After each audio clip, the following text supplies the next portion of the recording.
नमस्कार, आप देख रहे हैं टैक्स गुरु। मैं हूं प्रियंका संभव। अपने शो में हमारी कोशिश है कि हम आपकी टैक्स की टेंशन को कम कर सकें। रिटर्न भरने की डेडलाइन करीब आ रही है, ऐसे में कई छोटी बड़ी बातें हैं जो आपको परेशान कर रही होंगी, इसलिए हम लेकर आए हैं टैक्स गुरु का ये खास शो रिटर्न स्पेशल, जिसमें हमारे टैक्स एक्सपर्ट सुभाष लखोटिया जी देंगे रिटर्न फाइलिंग से जुड़े काम के टिप्स। तो टैक्स गुरु में आज रिटर्न भरते वक्त क्या करें क्या ना करें, रिटर्न से जुड़े सारे डूज एंड डोंट्स जानिए हमारे साथ। रिटर्न फॉर्म नंबर 1 यानी कि सहज फॉर्म की सारी डिटेल्स देंगे टैक्स गुरु। बताएंगे ITR 1 को भरते समय किन बातों का रखें ध्यान और किन्हें भरना है ITR 1। लेकिन शो की शुरुआत, क्योंकि हम जान रहे हैं कि रिटर्न से जुड़ी वो सारी बातें आप तक पहुंचाएं जो आपको जाननी जरूरी है, तो ये भी जानना बहुत जरूरी है कि रिटर्न भरते वक्त कौन से वो दस्तावेज हैं जिन्हें आपको तैयार रखना होगा। टैक्स गुरु जी, तो कौन से दस्तावेज हैं, टैक्स पेपर्स तैयार रखें? ऐसा रिटर्न की जब बात करें तो आधे लोग सोच रहे होंगे यार तनाव हो रहा है, टेंशन होगा, पर टेंशन की बात नहीं है। जो बातें अभी हम चर्चा करेंगे, जो पेपर्स बात करेंगे, अगर आप तैयार रख लेंगे उन पेपर्स को तो चिंता नहीं है। सबसे पहले रिटर्न भरने के लिए तैयारी कर लीजिए आपका अपना फॉर्म नंबर 16 अर्थात सैलरी सर्टिफिकेट। सेकंड इंपॉर्टेंट ध्यान रखना है आपको अपने बैंक के इंटरेस्ट की डिटेल, सेविंग्स बैंक अकाउंट की डिटेल और बैंक में FDR हो तो उसकी भी डिटेल तैयार रख लीजिए, तभी तो रिटर्न भर पाएंगे। रेंटल इनकम, किराए से कोई आमदनी हुई हो, आमदनी नहीं हो और किराए पे आपने किराए के मकान के लिए लोन लिया है तो ऐसे में लोन की डिटेल रखिए, और किराए पे दिया हुआ है तो हाउस टैक्स की डिटेल भी रखिएगा, उस पे मिलेगी आपको छूट। साथ ही साथ अन्य कोई और इनकम हो उसकी भी डिटेल रख लो, और आपने जो इन्वेस्टमेंट मार्च 2013 एंडिंग में किए उनकी लिस्ट भी तैयार चाहिए, तभी जाके तो हमको छूट मिलेगी। और अंत में डिटेल्स ऑफ टैक्स पेमेंट, चाहे वो एडवांस टैक्स हो, चाहे TDS हो, चाहे सेल्फ असेसमेंट हो। और अब आप रिटर्न भरने के तैयार हो, रेडी जब हो जाए, तब सबसे पहले देख लो कौन सा भरना है मुझे correct income tax return form. लेकिन फिलहाल लखोटिया जी आपसे जानना चाहेंगे कि शुरुआत करें तो नंबर 1 फॉर्म से, यानी कि सहज फॉर्म, ये किसके लिए है और किन बातों का ध्यान रखें इसमें? मेरे ख्याल से आप चाहते हैं कि कौन कौन सी इनकम पे हम इस रिटर्न फॉर्म को भर सकते हैं। बिल्कुल सिंपल सा आंसर है, लीजिए सबसे पहले आपको भरना है ये रिटर्न फॉर्म अगर आपकी है इनकम फ्रॉम सैलरी और चाहे पेंशन, और साथ ही साथ अगर इनकम है हाउस प्रॉपर्टी, एक हाउस प्रॉपर्टी से, और इनकम फ्रॉम अदर सोर्सेज, ये 3 आइटम मेनली है। तो 3 में से मिक्सचर हो या 1 हो या 2 हो या तीनों हो तो आप भर सकते हैं ITR 1। और वो कौन से टैक्स पेयर्स होंगे जिन्हें ITR 1 नहीं भरना है? ये बहुत इंपॉर्टेंट बात है, क्योंकि हमें अच्छा लगता है, सभी करदाता कहेंगे कि हमें अच्छा लगता है कि हम भी भर लें ITR 1, पर कुछ इंपॉर्टेंट बातें ध्यान रखो भैया। ऐसे व्यक्ति जो ITR 1 सहज इनकम टैक्स रिटर्न फॉर्म नहीं यूज कर सकते। कौन? नंबर 1, ऐसे व्यक्ति जिनके पास एक से ज्यादा प्रॉपर्टी है। सेकंड इंपॉर्टेंट पॉइंट, ऐसे भी व्यक्ति जिनके कोई लॉटरी इनकम है या हॉर्स रेसिंग से इनकम है, वो नहीं भर सकते फॉर्म नंबर 1। और अगर आपके कोई कारण से कैपिटल गेन की इनकम है, चाहे long term capital gain, short term capital gain, gain किसी भी चीज का हो, प्लॉट का हो, मकान का हो, शेयर्स का हो, कुल मिलाकर कैपिटल गेन से इनकम हो तो आप नहीं भर सकते फॉर्म 1।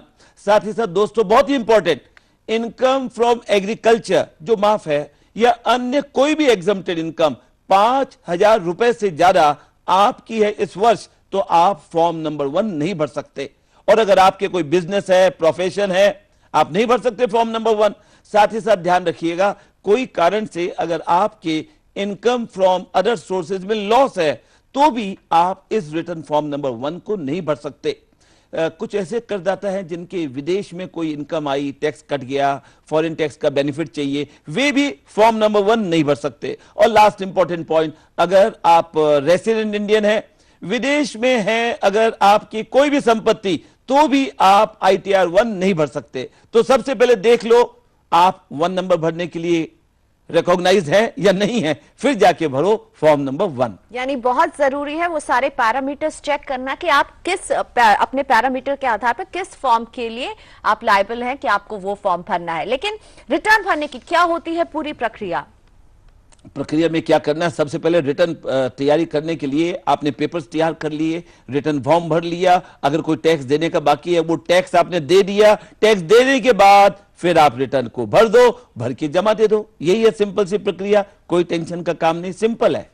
और साथ ही में लखोटिया जी, हमने बात की कि जो इनको सैलरी, उनके इनकम का हिस्सा उन्हें फॉर्म नंबर 1 भरना है, लेकिन अगर सैलरी किसी के इनकम का हिस्सा नहीं है, उसे रेंटल इनकम हो रहा है, कैपिटल गेन्स हो रहा है, तो उसके लिए क्या कोई अलग फॉर्म होगा? जैसे हमने बताया, अगर केवल रेंटल इनकम है, केवल रेंटल इनकम, वन प्रॉपर्टी, वो भर लेंगे फॉर्म नंबर 1। पर आपकी सैलरी नहीं है, रेंटल इनकम है और साथ में कैपिटल गेन भी है, ऐसे में आप भरिए फॉर्म नंबर 2। और अगर इतनी परेशानी लग रही है लोगों को, तो एक और सिंपल तरीका, बिजनेस इनकम नहीं है, इंडिविजुअल है आप और एचयूएफ है, तो आप सिंपल से फॉर्म नंबर 2 भर लो, कोई याद नहीं रखना। पर एक और इंपॉर्टेंट बात, फॉर्म नंबर 1 एचयूएफ नहीं भर सकता, केवल इंडिविजुअल ही भर सकते हैं। Form number 1 only for individual. और अगर कुछ लोग ज्यादा लकी हों और उनके 2 एम्प्लॉयर हों जिनसे उन्हें सैलरी मिल रही हो, तो वो कौन सा रिटर्न फॉर्म भरेंगे? सैलरी तो मिल रही है, फॉर्म नंबर 1 की कैटेगरी में आना चाहिए, लेकिन 2 एम्प्लॉयर से मिल रही है। कोई बात नहीं, एम्प्लॉयर 1 हो, 2 हो, 3 हो, कितने भी हो, कितनी बार नौकरी बदले साल भर में, कोई चिंता नहीं, आपको रिटर्न फॉर्म नंबर 1 में ही बिल्कुल कैपेबल हैं आप, और फॉर्म नंबर 1 यूज करिए। और रेंटल इनकम अगर 2 घरों से मिल रहा हो, तो कौन सा फॉर्म होगा उनके लिए? अभी हमने आपके लिए सुविधा कर दी कि एम्प्लॉयर 2 हैं तो भर दो रिटर्न फॉर्म नंबर 1, परंतु अगर प्रॉपर्टी 2 हैं तो 1 नंबर नहीं चलेगा, तब तो जाके भरना पड़ेगा ITR 2। चलिए, इसी के साथ वक्त हो गया है ब्रेक का। हम आपको आगे भी रिटर्न से जुड़ी सारी बातें बताते रहेंगे, लेकिन ब्रेक के बाद वापस आइए, क्योंकि टैक्स गुरु आपके साथ भरने वाले हैं ITR 1 सहज फॉर्म। समझिए क्या क्या भरना है, कुछ गलती तो आप नहीं कर रहे हैं, टैक्स गुरु आपको बताएंगे ITR 1 सहज फॉर्म इस ब्रेक के बाद।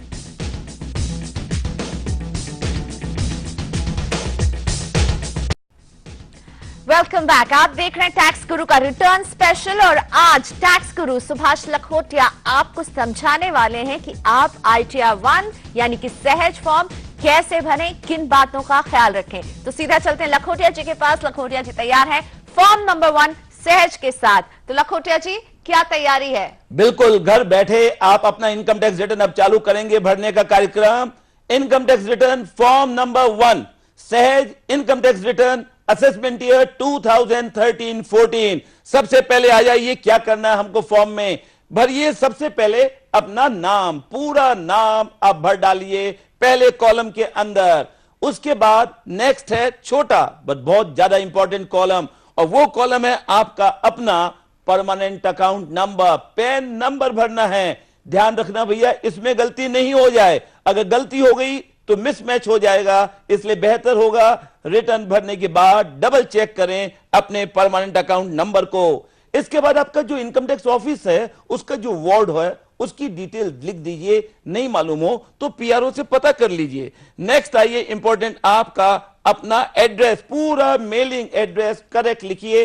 अगर आप कोई बहुत बड़ी बिल्डिंग में रहते हैं, फ्लोर नंबर वगैरह पूरा लिख दो ताकि गलती नहीं हो जाए। नेक्स्ट इंपॉर्टेंट हमें भरना है कि जो रिटर्न भर रहे हैं उस बारे में क्या कोई टैक्स पेएबल है या पूरा टैक्स दिया हुआ है।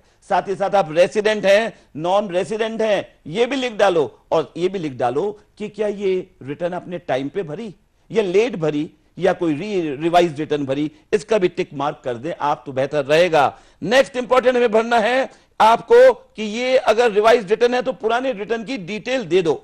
अब आ जाओ मेन रिटर्न फॉर्म को भरने में, जहां पर हम भर रहे हैं इनकम टैक्स रिटर्न का ये form. Column number B1, B2, B3 भरेंगे, और ये है हमारी ग्रॉस टोटल इनकम की डिटेल।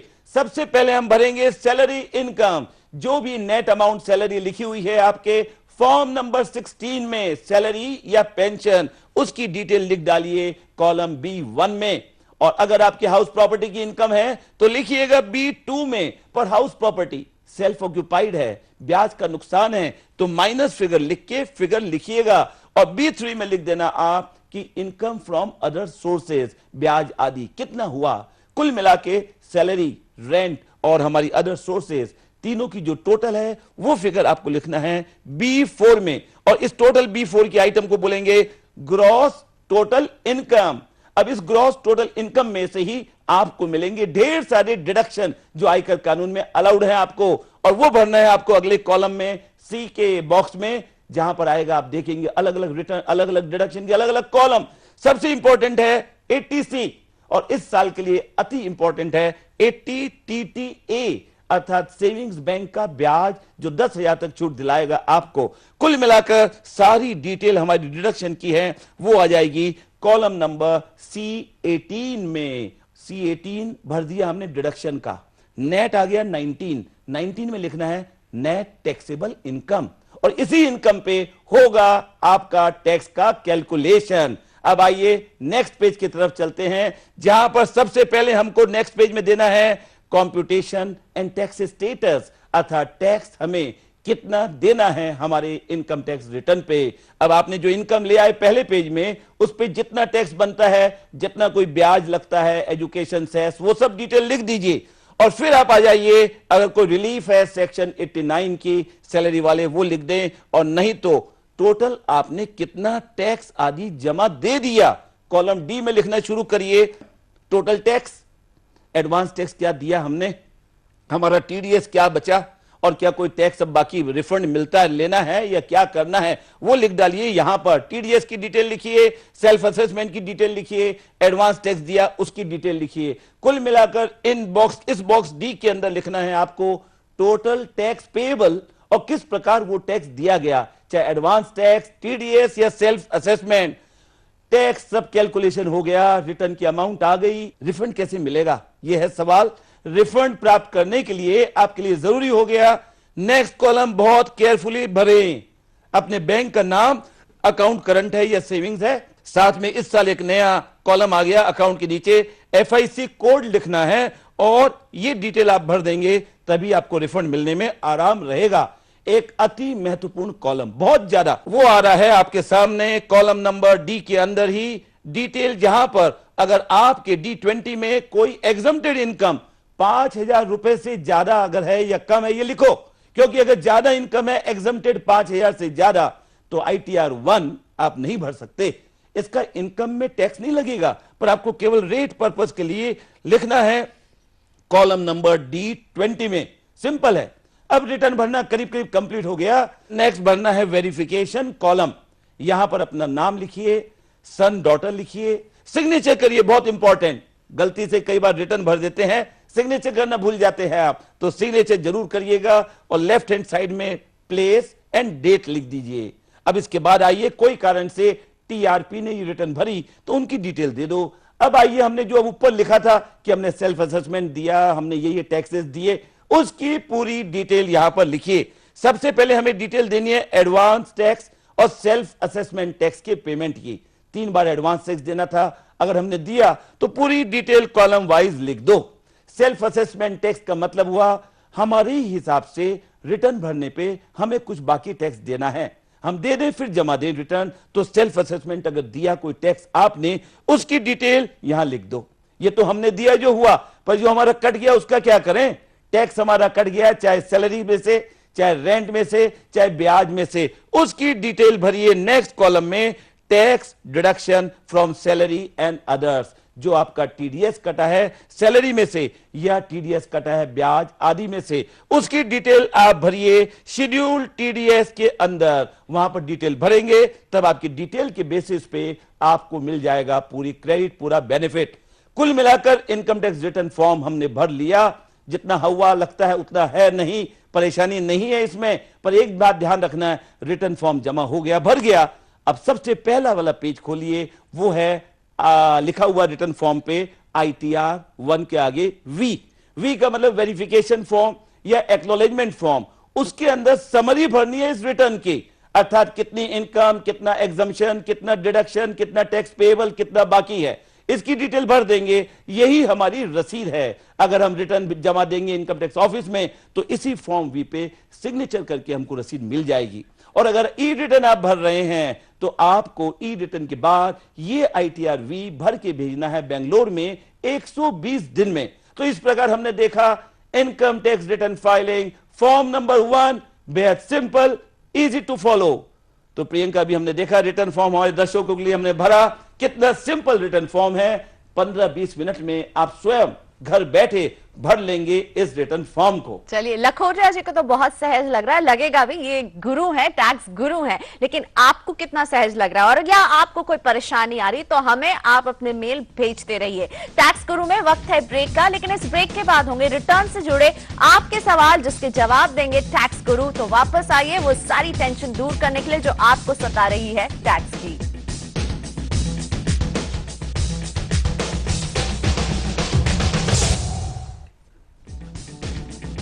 Welcome back. आप देख रहे हैं टैक्स गुरु। 31 जुलाई 2013 यानी रिटर्न भरने की आखिरी तारीख जैसे जैसे करीब आ रही है, टैक्स गुरु तक रिटर्न से जुड़े सवाल भी भारी तादाद में पहुंच रहे हैं। इसलिए आज हम रिटर्न स्पेसिफिक सवालों का ही जवाब दे रहे हैं और अब अपना सवाल पूछने के लिए तौफीक हमारे साथ जुड़ रहे हैं। सुनते हैं क्या है तौफीक जी के मन में।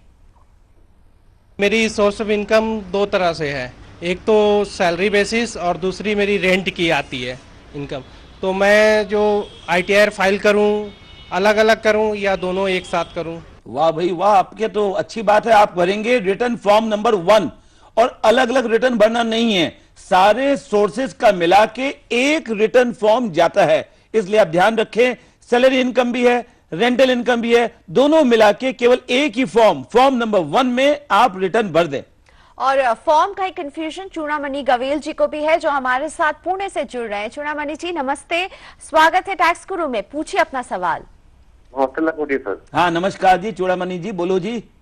सर मैं सिविल पर्सन हूँ और लास्ट 3 ईयर से ITR 1 भरते आ रहा हूँ। हाँ, बट जो अभी लेटेस्ट अमेंडमेंट हुआ है सर, उसकी वजह से कंफ्यूज हूँ कि ITR 1 भरना है कि ITR 2 भरना है। आपकी इनकम क्या क्या है ये बताइए ना। यस सर अभी जो लेटेस्ट अमेंडमेंट हुआ है सर, उसके हिसाब से अगर टैक्स एग्जाम्प्ट इनकम 5,000 से ज्यादा है तो आप ITR 1 नहीं भर सकते। बिल्कुल। मेरा क्वेश्चन ये है कि मेरा कोई एग्जाम्प्टेड इनकम नहीं है, बट सैलरी में जो HRA, LTA और कन्वेंस लोन मिलता है वो 5,000 से ज्यादा है। ठीक बात। सर ये क्लियरली मेंशन नहीं है कि ये जो 5,000 में आता है HRA, समझ गए आपकी बात। आप भी बड़े होशियारी से सवाल पूछ रहे हैं, अपनी इनकम नहीं बताना चाह रहे हैं। कोई बात नहीं, इनकम हमें मत बताइए, पर ये आपने बतला दिया कि आपको HRA और leave table assistance, convince allowance ये सब मिलते हैं। ये सब चीजें, इनमें से जो एग्जम्प्टेड रहता है वो आयकर की धारा 10 के तहत एग्जम्प्टेड रहता है।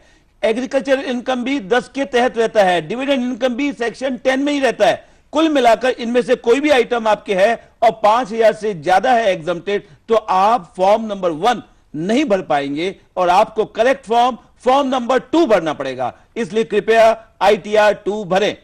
और अब दिल्ली से राजेश सिंह जी के कंफ्यूजन को दूर करते हैं। वो रिटर्न जो है भर रहे हैं, कई सालों से भर रहे हैं, लेकिन पेपर फॉर्म में भरते हुए आए हैं। अब जानना चाहते हैं, वो हर तरफ सुन रहे हैं ई रिटर्न भरना है, ई रिटर्न भरना है, तो क्या उन्हें भी अब ई रिटर्न भरना शुरू कर देना चाहिए? हालांकि उन्होंने अपने इनकम का ब्यौरा हमें नहीं दिया है। हाँ, इनकम का ब्यौरा नहीं दिया, उसके बिना तो हम करेक्ट आंसर कैसे देंगे आपको। पर जो आप पूछ रहे हैं उससे लग रहा है कि इनकम डेफिनेटली आपकी 5 लाख से ज्यादा है। अगर इनकम इस वर्ष 5 लाख से ज्यादा है तो आपको भरना पड़ेगा ई रिटर्न कंपल्सरीली, और अगर 5 लाख से कम है तो मर्जी आपकी, जैसे इच्छा हो वैसे भरें। इतने सालों से आप ट्रेडिशनल तरीके से रिटर्न अगर भर रहे थे, पेपर रिटर्न, तो इस साल भी पेपर रिटर्न भरे। परंतु ध्यान रखना एक ही बात का भैया, 5 लाख प्लस हो तो भरना पड़ेगा ई रिटर्न कंपल्सरीली। और अब अपना सवाल पूछ रहे हैं अखिलेश कुमार तिवारी, दिल्ली से ही हैं। अखिलेश जी का सवाल सुनते हैं। मेरी जो एनुअल इनकम है वो 1,80,000 है, तो क्या मुझे रिटर्न भरना चाहिए? अगर मुझे रिटर्न भरना चाहिए तो इसके लिए मुझे फॉर्म कौन सा यूज़ करना है? और अगर मुझे फॉर्म यूज़ करना है तो क्या ये मैं खुद अपने आप भर सकता हूँ कि मुझे किसी प्रोफेशनल से भरवाना है? हाँ, पहले तो आपके लिए फायदे की बात, अगर रिटर्न जब कभी भी भरना हो तो अपने आप में स्वयं भर सकता हूं, किसी के पास जाना कोई कंपलसरी नहीं है। पर आपने कहा कि आपकी इनकम 1,80,000 ही है, 1,80,000 मतलब एग्जम्प्टेड इनकम से कम है। 2 लाख तक तो टैक्स ही नहीं है भैया, इसलिए आप रिटर्न नहीं भरेंगे तो कोई चिंता नहीं है, आप मौज करो, आराम करो और रिटर्न मत भरो, नो प्रॉब्लम। अगला सवाल एम गुप्ता जी का है। रिटायर्ड स्कूल टीचर हैं गुप्ता जी और अभी पार्ट टाइम जॉब कर रहे हैं जिससे उन्हें 20,000 रुपए मिलते हैं। स्कूल 10% के हिसाब से TDS भी काट रहा है। स्कूल से उन्हें फॉर्म 16A भी मिला है। डिविडेंड से आय 5,000 के करीब है, इससे थोड़ी सी ज्यादा ही है कह रहे हैं, और जानना चाहते हैं कि क्या उन्हें ITR 2 भरना होगा या उन्हें ITR 4 में अपना रिटर्न फाइल करना चाहिए। मेरे ख्याल से ऐसे जो कंफ्यूजन इनके पास है, ढेर सारे दर्शकों को होगा तो बतला दें। ये बोल रहे हैं कि सर्विस कर रहे हैं जहां 10% TDS कटता है, सर्विस में 10% नहीं कट सकता है। आप उसको सर्विस बोल रहे हो पर एक्चुअली आपको प्रोफेशनल फी मिली होगी जिसपे 10% TDS कटा और फॉर्म 16 नहीं मिला, उसकी जगह मिला फॉर्म 16A। ये आपकी हो गई इनकम फ्रॉम बिजनेस और प्रोफेशन। इसलिए करेक्ट रिटर्न फॉर्म जो आपको भरना पड़ेगा वो होगा फॉर्म नंबर 4। अगला सवाल पूछ रहे हैं हिमाचल प्रदेश के मंडी से, हमारे साथ फोन लाइन पर राजीव चंदेल जी हैं। राजीव जी नमस्ते, पूछिए अपना सवाल सीधा टैक्स गुरु से। नमस्कार जी। नमस्ते जी, बोलो जी। लकोटिया जी नमस्कार। नमस्कार भैया, बताओ सवाल आपका। लकोटिया जी, मैंने जैसे पूछना था कि मैं एक सरकारी एम्प्लॉय हूँ। हाँ। और इनकम मेरी 4.5 लाख अनुअली है। ठीक है। और मैंने रिटर्न भरनी है, जैसे इसके स्टॉक मार्केट के प्रॉफिट लॉस भी शो करने हैं उसमें। और एक मैंने जमीन ली हुई है 3 लाख की, तो कौन सा उसमें जो खरीदी है ना मैंने जमीन, तो उसका रिटर्न में भरना पड़ेगा या बेचती बार? समझ गए। पहले तो आपने जो जमीन खरीदी है इस वर्ष, उसका कोई भी ब्यौरा कोई भी रिटर्न फॉर्म में नहीं देना है। चाहे आप 1 भरते, 2 भरते, 3, 4 जो भी भरते, आपके लिए जरूरी नहीं है इसका ब्यौरा देना। अब आपने बतलाया आपकी सैलरी इनकम है 4.5 लाख और स्टॉक मार्केट में भी कुछ कैपिटल गेन को लॉस आदि हुआ है। ऐसी स्थिति में आपको भरना पड़ेगा ITR 2। शुक्रिया लखोटिया जी, हमारे दर्शकों के लिए रिटर्न की गुत्थी को थोड़ा सा सुलझाने के लिए, लेकिन रिटर्न की तारीख अभी पास ही आ रही है, फिर भी मन में कोई सवाल है तो हमें यूं ही लिखते रहिए। आज के लिए हमें यह इजाजत दीजिए, लेकिन आप रिटर्न से जुड़े अपने सवाल हमें SMS के जरिए भेज सकते हैं। टीचर लिखकर स्पेस दीजिए, अपना सवाल और नाम लिखकर इसे 51818 पर भेजिए। आप हमें ईमेल कर सकते हैं tax@moneycontrol.com पर। साथ ही में ये पता जो आपकी स्क्रीन पर दिख रहा है, इस पर भी भेज सकते हैं आप अपने सवाल। तो हमें टैक्स से जुड़े अपने सवाल यूं ही भेजते रहिए और हम आपकी टैक्स की टेंशन को यूं ही दूर करते रहेंगे। टैक्स गुरु के रिटर्न स्पेशल में आज इतना ही। हम अगले हफ्ते फिर हाजिर रहेंगे टैक्स की टेंशन कम करने के लिए। नमस्कार।